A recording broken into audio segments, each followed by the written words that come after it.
नमस्कार, मैं हूं शम्स ताहिर खान और आप देख रहे हैं वारदात। पुलिस और कानून के बीच बड़ा गहरा रिश्ता होता है। पुलिस मुजरिमों को पकड़ती है और अदालत उन्हें सजा सुनाती है।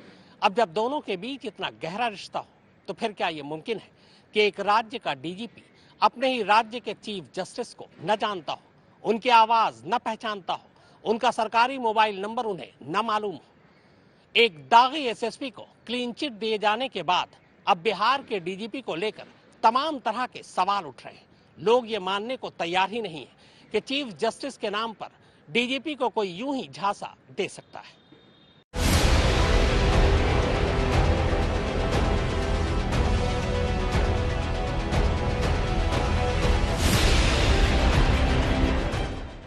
हम लोग तो बार बार कह रहे हैं शराबबंदी जिसको लागू किया गया 16 से और 15 में महिलाओं की जो मांग थी, हम लोगों ने वचन दिया, लागू किया, सर्वसम्मति से पारित हुआ। वो 1 अप्रैल 2016 की तारीख थी जब नीतीश कुमार सरकार ने बिहार में शराबबंदी लागू की थी, ये जानते हुए कि इससे राज्य सरकार का खजाना 4000 करोड़ रुपए कम हो जाएगा। लेकिन औसतन 1 साल में करीब 14 लाख लीटर शराब पीने वाले लोग भला बिना शराब के कैसे रह सकते थे? लिहाजा शराबबंदी के बाद भी बिहार से जब तब शराब की खरीद फरोख्त की खबरें आने लगी। पिछले 6 सालों में शराबबंदी का कानून तोड़ने वाले करीब 4 लाख लोगों पर मुकदमा दर्ज हुआ और वो जेल भी गए। अब भी इस चक्कर में हजारों जेल में हैं। मगर कमबख्त इस शराब का नशा शराबियों के साथ साथ बिहार के इज्जतदार आली जनाब अफसरों के सर चढ़कर भी नाचेगा, ये खुद नीतीश बाबू ने नहीं सोचा होगा। इस नशे ने ऐसा गुल खिलाया है कि फिलहाल बिहार ही नहीं बल्कि पूरे देश में मुस्कुरा मुस्कुरा कर लोग इसके मजे ले रहे हैं। हालांकि बात मुस्कुराने की कतई नहीं, ये एक बेहद गंभीर मुद्दा है। वो इसलिए क्योंकि इस नशे के चक्कर में तमाम कानून और सिस्टम पर ही लोग अब सवाल उठाने लगे हैं। तो कहानी से पहले सवाल से ही शुरुआत करते हैं। क्या किसी एफआईआर या मुकदमे को किसी की सिफारिश पर राज्य का डीजीपी खुद ही खत्म या निरस्त कर सकता है? क्या किसी भ्रष्टाचार के दोषी को बिना जांच के कोई डीजीपी खुद ही क्लीन चिट दे सकता है? एक राज्य के डीजीपी को उसी राज्य के चीफ जस्टिस का सरकारी फोन नंबर न मालूम, ये कैसे मुमकिन है? एक राज्य का डीजीपी एक चीफ जस्टिस के कहने के बावजूद कोई गैर कानूनी ऑर्डर कैसे पास कर सकता है? चोर, उचक्कों, क्रिमिनल, ठगों और जालसाजों का रोजाना सामना करने वाला इतना बड़ा पुलिस अफसर खुद इतनी बड़ी जालसाजी का शिकार, वो भी इतनी आसानी से कैसे हो सकता है? तो इन सुलगते सवालों के बाद आइए अब सिलसिलेवार उस कहानी से रूबरू होते हैं जो शायद हाल के वक्त में देश के पुलिस महकमे से आई अब तक की सबसे बड़ी खबर है। ये कहानी भी हम नहीं बल्कि खुद बिहार पुलिस ने सुनाई है। ये लीजिए एफआईआर की शक्ल इस कहानी का ये दस्तावेजी सबूत है। पुलिसिया भाषा कुछ ज्यादा ही कानूनी भाषा होती है, इसीलिए हम आपको आम जुबान में पूरी कहानी सुनाते हैं। कहानी शुरू होती है के फतेहपुर थाने से जुड़ा हुआ है, जहां तत्कालीन एसएचओ संजय कुमार पर शराब मामले में लापरवाही बरतने का आरोप है।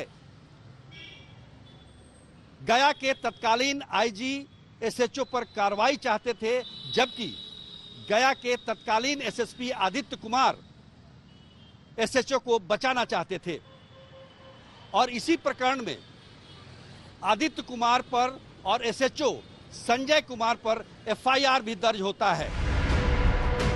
पुलिस मुख्यालय में खाली बैठे बैठे आदित्य कुमार बोर हो गए, उन्हें वापस जिले में बहाली चाहिए थी। इधर गया में दर्ज मुकदमा भी उन्हें परेशान कर रहा था। गिरफ्तारी के खतरे को भांपते हुए अग्रिम जमानत की अर्जी की, मगर अदालत ने अर्जी खारिज कर दी। अब गिरफ्तारी से बचने और जिले में वापस बहाली का एक ही रास्ता बचा, उनके खिलाफ दर्ज मुकदमा किसी तरह खत्म हो जाए। और यहीं से एक पुलिस अफसर ने एक क्रिमिनल की तरह सोचना शुरू कर दिया। साजिश पटना के एक रेस्तरां और आदित्य कुमार के घर में रची गई। तय यह हुआ कि आदित्य कुमार का एक जालसाज दोस्त अभिषेक अग्रवाल पटना हाई कोर्ट का फर्जी चीफ जस्टिस बनेगा और बिहार के डीजीपी को फोन कर मुकदमा खत्म कराएगा। वैसे पटना के असली चीफ जस्टिस का नाम संजय करोल है। इसी के बाद पिछले महीने सितंबर के शुरू में नया सिम और मोबाइल खरीदा गया। अब साजिश के तहत अभिषेक अग्रवाल ने सबसे पहले इस नए सिम के नंबर पर डीपी में चीफ जस्टिस की ही तस्वीर लगाई। इसके बाद डीजीपी के सरकारी मोबाइल नंबर पर फोन घुमाना शुरू कर दिया। खुद को चीफ जस्टिस बताते हुए उसने डीजीपी से एसएसपी आदित्य कुमार के खिलाफ गया में दर्ज शराब से जुड़ा वही मुकदमा खत्म करने और आदित्य कुमार को केस में क्लीन चिट देने को कहा। सितंबर के महीने में अभिषेक ने कई बार डीजीपी को फोन मिलाया, कभी व्हाट्सएप कॉल तो कभी नॉर्मल नंबर पर। एक दो बार तो फोन पर उसने डीजीपी साहब को अपनी नाराजगी भी दिखाई, जिसके बाद खुद डीजीपी साहब ने पलटकर उसे फोन किया, यानी फर्जी चीफ जस्टिस को फोन किया। खैर, आदित्य कुमार का यह आइडिया रंग लाया। 4-5 कॉल के बाद ही 5 सितंबर को एसएसपी आदित्य कुमार के खिलाफ दर्ज केस खत्म करते हुए डीजीपी साहब ने उन्हें क्लीन चिट दे दी। जालसाज अभिषेक अग्रवाल ने पूछताछ में बताया है कि आईपीएस आदित्य कुमार पर चल रहे प्रोसीडिंग को खत्म कराने और उनकी पोस्टिंग कराने के लिए उसने पटना हाईकोर्ट के मुख्य न्यायाधीश के नाम का इस्तेमाल किया ताकि बिहार के डीजीपी उसके प्रभाव में आ सके और उसका काम हो जाए।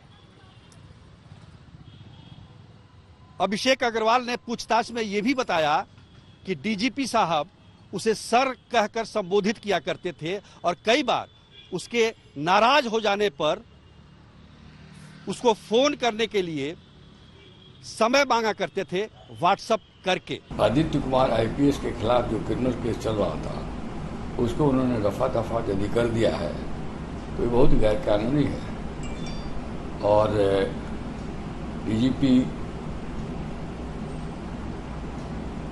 जैसे पद पर रहने वाले पदाधिकारी के जो लीगल एक्यूमेंट या एडमिनिस्ट्रेटिव एक्यूमेंट कहते हैं उसका अभाव पाया जा रहा है। उनको समझना चाहिए था कि चीफ जस्टिस या ऑनरेबल जज ऑफ हाई कोर्ट किसी इंडिविजुअल केस की पैरवी नहीं करते। यानी क्लीन चिट मिलने के बाद अब आदित्य कुमार का वनवास खत्म होने जा रहा था और वो वापस जिले में कप्तानी करने कभी भी जा सकते थे।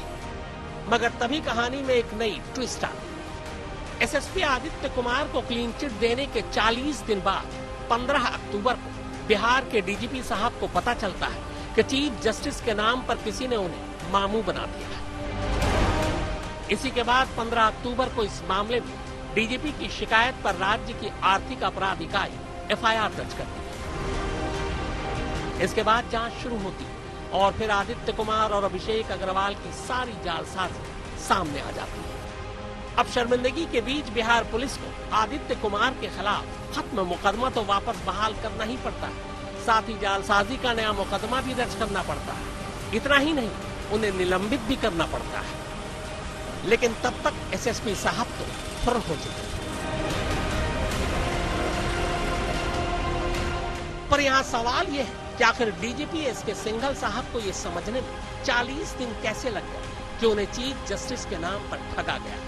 40 दिन बाद उन्हें इस सच्चाई की जानकारी कैसे मिली। हालांकि बिहार पुलिस ने इस बारे में गोलमोल सा ये जवाब देकर पल्ला झाड़ दिया कि डीजीपी साहब को फोन करने वाले की बातचीत के टोन से कुछ शक हुआ था, पर एसएसपी का मुकदमा तो 40 दिन पहले ही वापस ले लिया गया था। 40 दिन से फर्जी चीफ जस्टिस का उनके पास कोई फोन भी नहीं आया था, तो फिर 40 दिन तक वो किसका इंतजार करते रहे। अगर बातचीत के टोन से उन्हें पहले ही शक हो गया था, तब उसी वक्त उन्होंने इसकी तस्दीक क्यों नहीं की, या किसी से इसकी शिकायत उस वक्त ही क्यों नहीं की। क्या 15 अक्टूबर को शिकायत दर्ज करने से पहले उन्होंने सरकार के आला अफसरों या मुख्यमंत्री से इस बारे में कोई बात की? क्या सरकार को 15 अक्टूबर से पहले खुद के ठगे जाने की जानकारी थी? अब इसी 40 दिन की सच्चाई को लेकर डीजीपी साहब को लेकर सुप्रीम कोर्ट में एक याचिका भी दाखिल कर दी गई। आर्थिक अपराध इकाई यानी कि EOU ने जालसाज अभिषेक अग्रवाल को रिमांड पर भी लिया है और उससे पूछताछ जारी है। चूंकि आर्थिक अपराध इकाई बिहार पुलिस के अंतर्गत है, जिसके मुखिया खुद डीजीपी होते हैं, ऐसे में इस जांच के निष्पक्ष होने पर सवाल खड़े किए जा रहे हैं। वो 40-50 बार बात भी करते हैं, आदित्य कुमार को बचा भी लेते हैं अवैध शराब व्यापार वाले मामले में, उनकी ट्रांसफर की भी पोस्टिंग की भी अनुशंसा कर देते हैं और उसके बाद उनको शक होता है और वो पत्र लिखते हैं मुख्यमंत्री के यहाँ से निर्देश होने के बाद कि भाई मुझे शक है इसलिए इसकी जांच कराई जाए। तो इस पूरी कहानी की सत्यता की जांच को लेकर मैंने माननीय सुप्रीम कोर्ट में, माननीय उच्चतम न्यायालय में एक लेटर पिटीशन दाखिल किया है। सुजीत कुमार झा, पटना, आज। करीब 7 महीने पहले एसएसपी आदित्य कुमार के खिलाफ शराब मामले में मुकदमा दर्ज हुआ था। अदालत ने उनकी अग्रिम जमानत भी खारिज कर दी थी, मगर इसके बावजूद गिरफ्तारी तो छोड़िए, आदित्य कुमार को सस्पेंड तक नहीं किया गया। मगर अब जब इस फर्जीवाड़े का खुलासा हुआ तो आनन फानन में उन्हें सस्पेंड कर दिया गया। अब सवाल यह है कि आखिर पिछले 7 महीने से एसएसपी आदित्य कुमार को कौन बचा रहा था? दरअसल सवाल ये उठ रहे हैं कि कहीं एसएसपी आदित्य कुमार को क्लीन चिट देने की इस साजिश में कुछ और बड़े लोग तो शामिल नहीं है। इस सवाल और शक की कई वजह भी है। मसलन जालसाजी का खुलासा होते ही मंगलवार को एसएसपी को निलंबित कर दिया गया, मगर उन्हें तब निलंबित क्यों नहीं किया गया जब उनके खिलाफ मुकदमा दर्ज हुआ था? इस मामले की जांच आर्थिक अपराध इकाई कर रहा है, जो बिहार डीजीपी के मातहत है। ऐसे में कैसे निष्पक्ष जांच की उम्मीद की जा सकती है? जब अभिषेक अग्रवाल पटना हाई कोर्ट का चीफ जस्टिस बनकर डीजीपी को फोन कर रहा था, तब डीजीपी ने राज्य सरकार के किसी अधिकारी या सरकार के महाधिवक्ता को जानकारी क्यों नहीं दी? जिस मामले में फतेहपुर थाने का प्रभारी अभी भी आरोपी, उसी मामले में आदित्य कुमार को कैसे बरी कर दिया गया? जब आदित्य कुमार फरार थे तो फिर उन्हें ड्राइवर, सुरक्षा गार्ड और कुक कैसे मुहैया कराया गया? गया के तत्कालीन आईजी अमित लोढ़ा को भी फंसाने की बात एफआईआर में दर्ज है, लेकिन उन्हीं आईजी साहब ने जब आदित्य कुमार की लिखित शिकायत पुलिस मुख्यालय में की थी, तब डीजीपी ने कोई कार्रवाई क्यों नहीं की? मुख्य न्यायाधीश माननीय पटना उच्च न्यायालय का फोटो लगा हुआ है के द्वारा व्हाट्सएप के माध्यम से उनसे बात की गई और कतिपय कार्यों को कहने के लिए कहा जाता था। बोलने वाले व्यक्ति के स्वर यानी उसके टोन और बोलने के तरीके से मामला संदिग्ध होने के कारण उक्त मोबाइल संख्या 9709303397 का सत्यापन कर शीघ्र अग्रतर कानूनी और विधि सम्मत कार्रवाई करने का निर्देश डीजीपी पुलिस महानिरीक्षक महोदय द्वारा आर्थिक अपराध इकाई को दिया गया। कायदे से कहानी एक एसएसपी। तो वारदात में फिलहाल इतना ही, मगर आज तक पर खबरों का सिलसिला लगातार जारी है।